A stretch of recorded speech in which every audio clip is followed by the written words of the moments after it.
the pat of a small shoulder.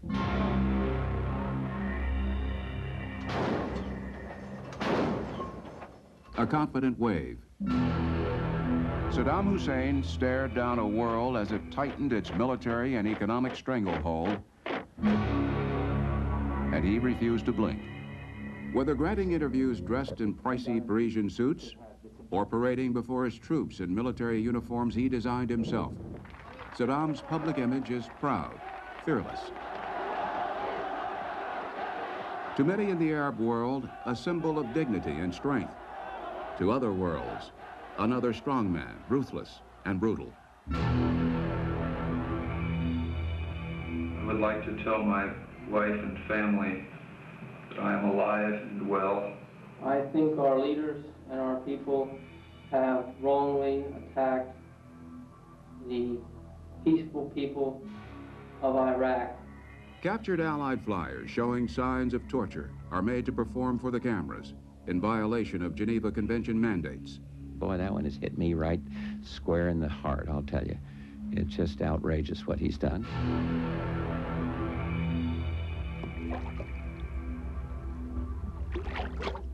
A sickening sight. Thousands of gallons of crude gushing into the Persian Gulf, deliberately released.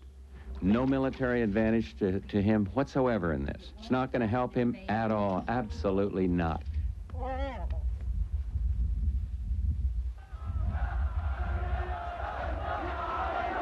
We will fight America. Hi, Saddam Hussein! To many Arabs, Saddam Hussein's defiance is a call for unity and self-reliance, a blow against years of foreign domination, an attack on the infidels.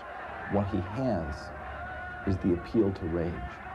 There is no appeal for Saddam Hussein as much as there is an appeal for the confrontation with the West. It was, after all, the colonial overlords who exploited the Arabs, reshaping the Middle East for their own economic gains after the First World War. After World War II, the West helped the Jews establish their own state in the midst of Muslim Holy Lands.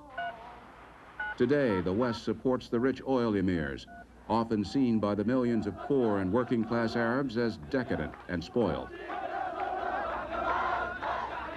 To the extent that they felt betrayed, to the extent to which they have no stake in the existing order, to the extent to which their sense of powerlessness defines their existence, this beacon of power, this beacon of strength who will confront the West stands there and gets larger than life. He becomes the baddest brother on the block.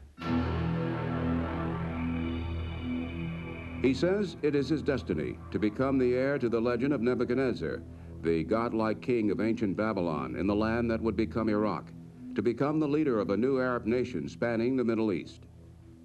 He was a man who, really going back to his childhood, he went out for what he wanted and let nothing stand in his way.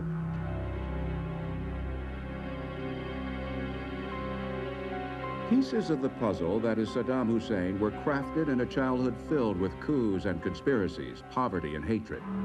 Hatred for the British who fought and imprisoned the uncle who raised him.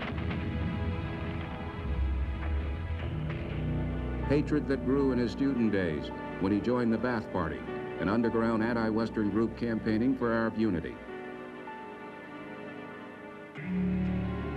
Hatred that hardened a 22-year-old into an assassin, handpicked to kill Iraq's military ruler, Abdul Karim Qasem. The attempt failed. Saddam escaped with a bullet in his leg. Part of a growing legend that already included the murder of a party rival, his own brother-in-law.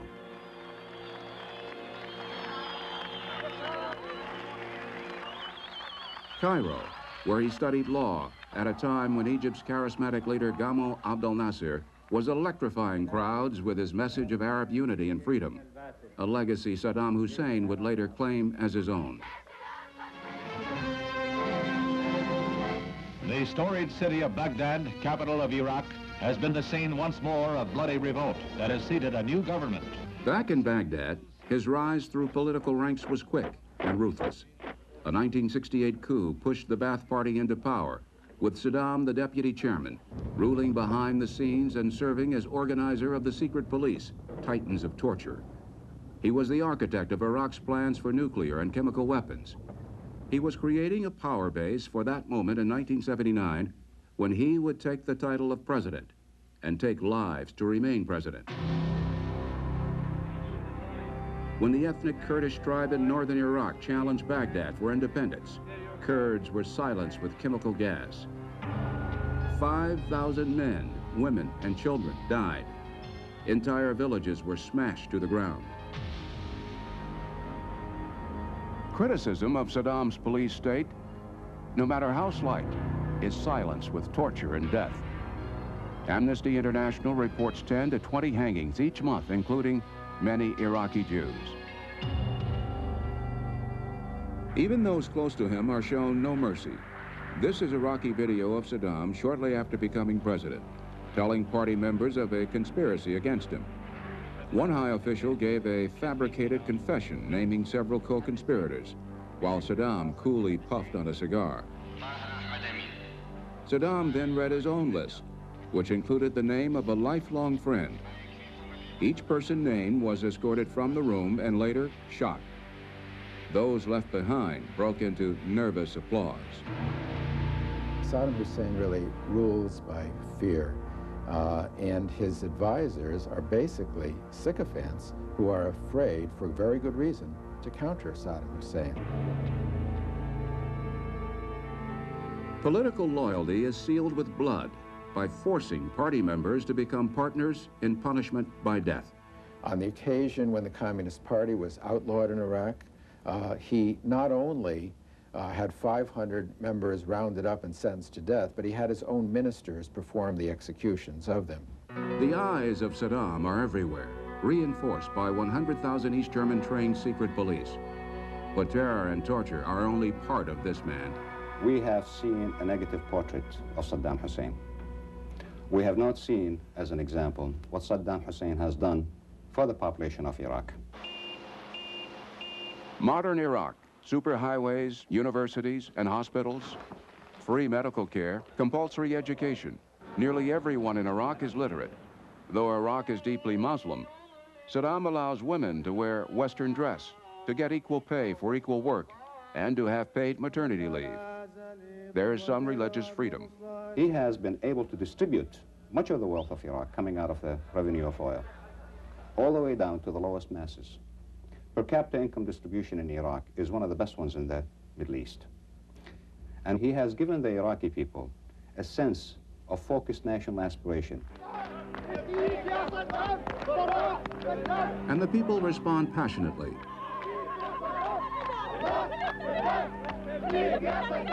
Painters pay tribute to his image with streaks of their own blood.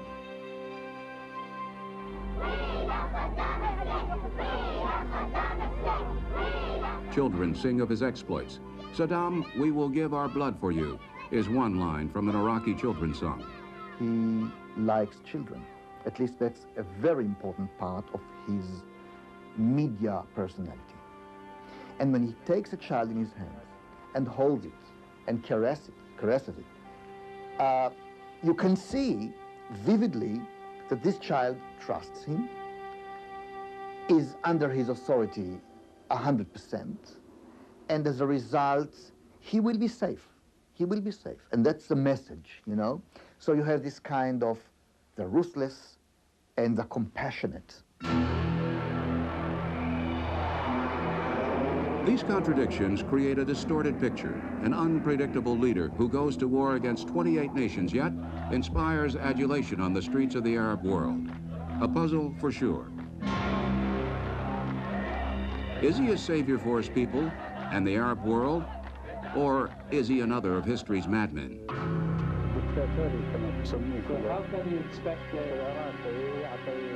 This much is certain. Saddam Hussein is not invincible. The man who would not blink before the world blinks continuously in an interview with CNN's Peter Arnett. After the war began, Saddam batted his eyes as often as 40 times a minute, twice as fast as he did in an interview a few months before. Experts say such blinking could be a sign of shell shock. Some say it could signal a mental collapse. While Saddam Hussein continued staring down the world, in his appearance, he became less intimidating.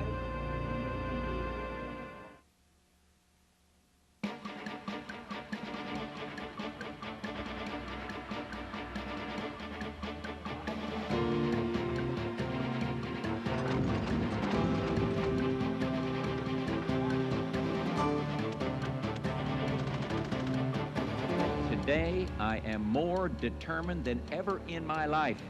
This aggression will not and must not stand.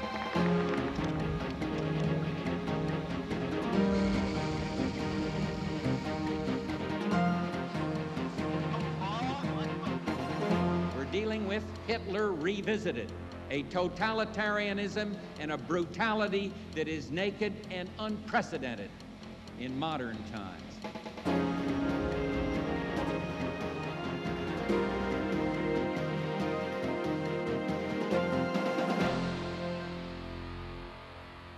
The bombs, the rockets, the missiles would not fall for months. Nor would there be the bloodshed from Desert Storm for months. Would Iraq's President Saddam Hussein permit words diplomacy to coax him back across his border, back from war's brink to avoid the showdown? While the new coalition opposing him hoped and worked for peace, the coalition prepared for war.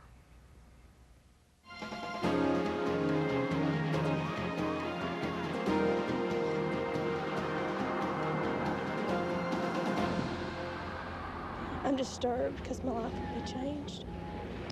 But I just keep praying and wish for a safe return when it's all over.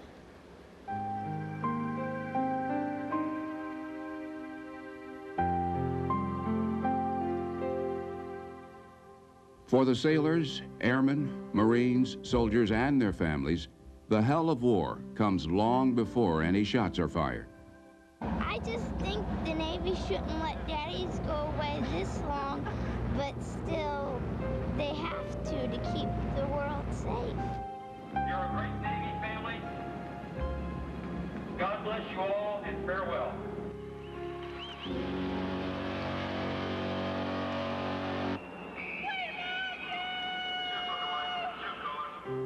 It is gut-wrenching, leaving the family's warm bosom.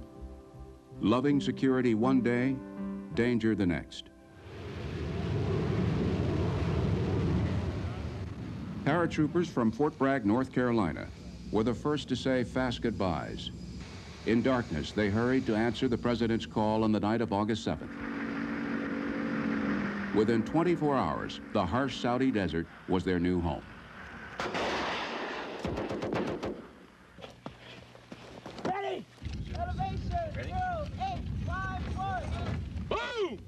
The mission of our troops is wholly defensive. Open it up, gun two down. Hopefully, they will not be needed long.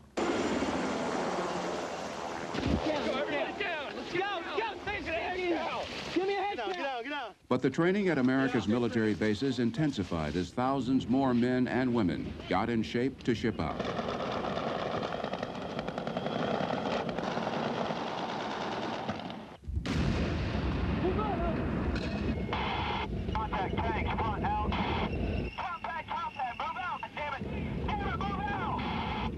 Let's go, first group, let's go, inside. Good luck, all the way around. Forward, march, left. All right, left. forward. Left. Reserve units were activated, the first time since the 1968 Vietnam Tet Offensive. Doctors, lawyers, ministers, transformed from what many call weekend warriors to full-timers. Face to your right. Forward. Ha! Within 3 months, 180,000 GIs.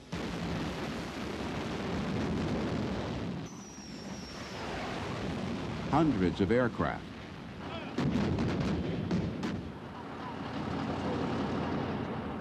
Hundreds more tanks. And billions of pounds of equipment in place in Saudi Arabia.